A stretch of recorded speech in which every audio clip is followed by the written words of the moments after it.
Welcome back to Martin's American Kempo Karate School for our first edition of Street Clothes Sunday, basically showing how you would do some of our karate wearing normal clothes as opposed to wearing the gi. Today we're going to cover two techniques that kind of work with each other, or they're for the same circumstances but slightly different ways of doing them. The first technique we're going to cover is called lone kimono. Okay, this is for someone grabbing you by your shirt, right? Holding up that other hand to punch you in the face. So what we're going to do is we're going to trap the hand, step back, do a rising block, come over the top of the arm with the same arm, dip down, and then come straight out with a chop. Okay, again, from our relaxed neutral stance, trapping their hand. We're not trying to hold on to it because realistically, you're not going to be able to hold on to someone's hand if they're trying to pull it away. And if they're trying to pull their hand away, they're not trying to punch you in the face. So, that's a good thing. But trapping their hand because you see that other one coming. You see that other hand cocked up. So we're trapping their hand, stepping back, doing a rising block, extending their elbow, cutting off their height and width, reaching over, hooking, bringing them back into the fight, and chopping any exposed target, specifically the throat, side of the neck, whatever's available. The second technique we're going to cover is called conquering shield. So as you can see with lone kimono, I stepped back because I have room to step back. Now for conquering shield, we're dealing with almost the same scenario. Someone's putting their hand on you and they're going to get ready to punch you.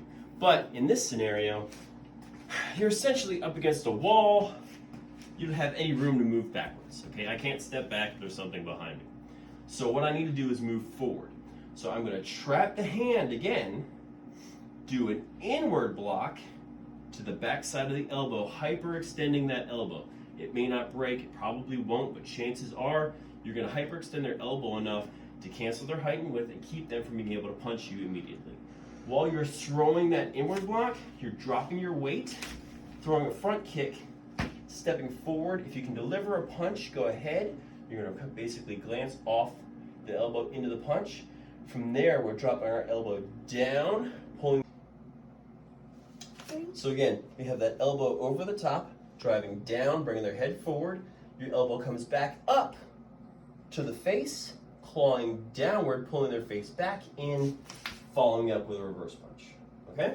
So once again, they're pushing you against a wall. You cannot step back. So for this technique, we're still checking, driving into the elbow with an inward block this time. At the same time, dropping our weight, front kick, body comes forward.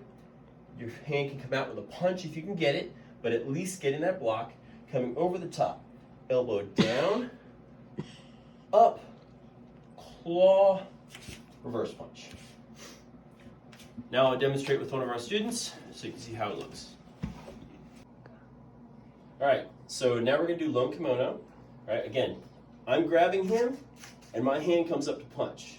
He checks, he drops his weight back, rising block, come over the top, chop to the throat. Now with a little speed, just like that. Okay. Now we're dealing with conquering shield.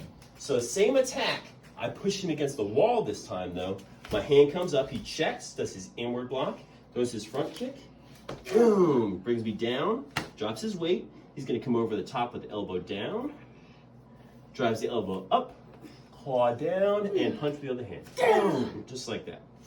One more time. I'm grabbing him, pushing him against the wall. He checks first, does his inward block, hyperextending my elbow, canceling my height and width.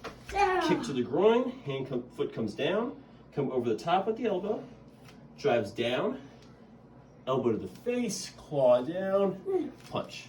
Boom, just like that. Good job. Make sure to like and subscribe, hit that notification bell for good luck, and support our Patreon channel. And always be a ninja.